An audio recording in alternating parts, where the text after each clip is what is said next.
Hampir 8 daripada setiap 10 batang rokok yang dihisap di Sarawak adalah rokok seludup, menurut Pertubuhan Transformasi Dayak TRADA.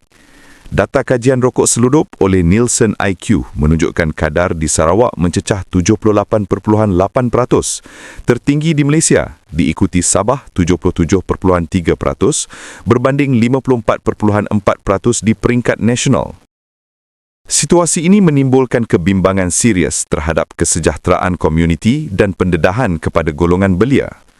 Presiden dan pengasas Strada, Joseph Anak Janting, menegaskan isu ini bukan sekadar masalah penguatkuasaan, tetapi cabaran sistemik melibatkan pengguna dan struktur pasaran. Walaupun penguatkuasaan giat dijalankan, saluran pengedaran rokok seludup kekal berdaya tahan kerana harga jauh lebih murah dan mudah diperoleh. RADA atau Pertubuhan Transformasi Dayak adalah sebuah kumpulan advokasi belia dan masyarakat.